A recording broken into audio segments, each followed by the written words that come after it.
Good day sa inyo! Sir Paul nga pala, ang musikerong teacher na positibo.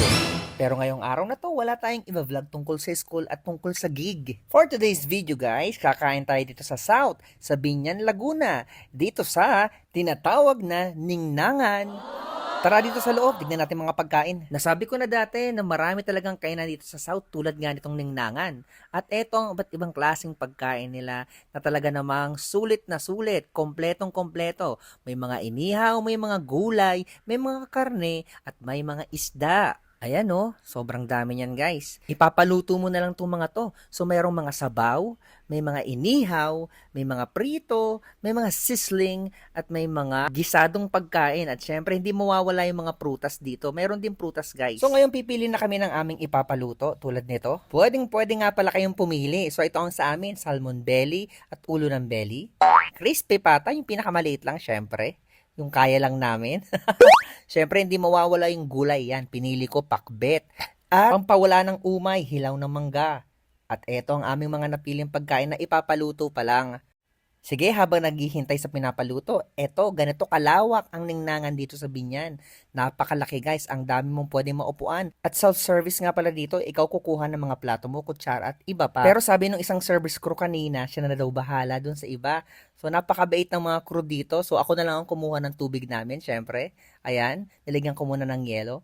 And guys, napakalinis ng CR dito at maraming sink. Kung ikaw ay magkakamay, pwede ka kaagad maghugas dito nang hindi pipila. So ito nga yung CR dito na pinangunahan na ni Athena. Nag-CR siya dun sa loob. Ayan, mag-isa. So very good sa'yo Athena. At sa side naman na ito, dito nag-iihaw ng mga ipapaluto mong ihaw. Kitang-kita lang ng tao. At itong part na to guys, maraming kubo dyan. So bukod sa pinakita ko kanina, marami pa dyan sa unahan na pwede nyo makainan ng inyong pamilya.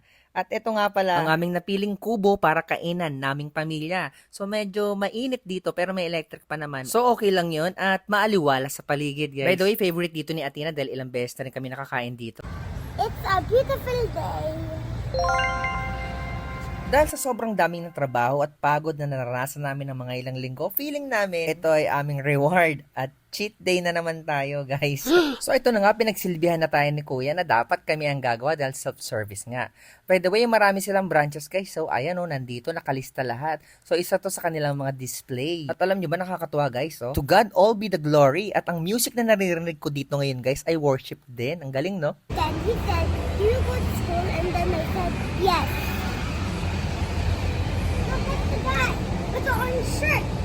And when At eto na nga guys, dumating na ang pagkain natin. Crispy pata, kanin natin, at crispy patang kinukurot na nung isa dyan dahil gutom na. At dumating na rin ang ating gulay na pakbet. Gulay, pampahaba ng buhay. At syempre, ito na ang pinakahihintay ni Athena, ang favorite niya. Yung tinatawag niyang soup, yung maasim. Sinigang na ulo at belly ng salmon. Look at that. Tignan nyo guys, oh, sarap. Tingin pa lang mukhang masarap na. Marami ring gulay na gustong gusto ko dito. Mabilis lang siya naluto guys, dahil siguro depende sa dami ng tao. So, ito na nga yung mga in-order namin. So, paano? Tara, kain tayo. At syempre, sisimulan natin yan sa kanin. Guys, hindi ako masyadong makanin, pero dahil cheat day ngayon, feeling ko magdadalawang rice ako. At ito na nga ang ating sinigang sa miso na belly at ulo ng salmon na pinuno ko ng gulay. At speaking of gulay, ito na ang ating gulay. So, tikman muna natin yung sabaw. Pero bago tayo magpatuloy, magdasal muna tayo. Son, the Holy Spirit, amen. Bless us, O Lord, this day gift which we are about to receive from thy mouth, which you Christ, our Lord.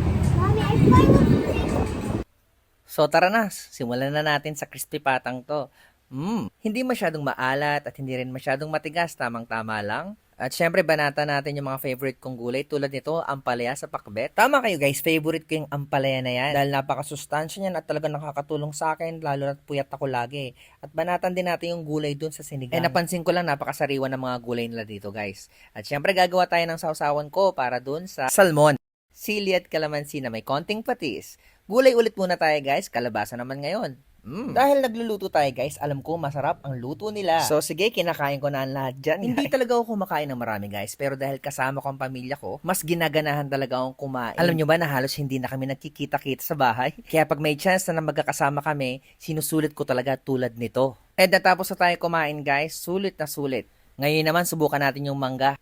Pampatanggal umay ba? So, syempre, hindi mawawala ang bagoong natin. Tara na, subukan natin to.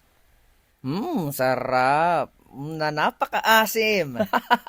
Ayan guys, tapos na kami, may mga tira kami. So, iuwi namin to para may pagkain kami mamayang gabi.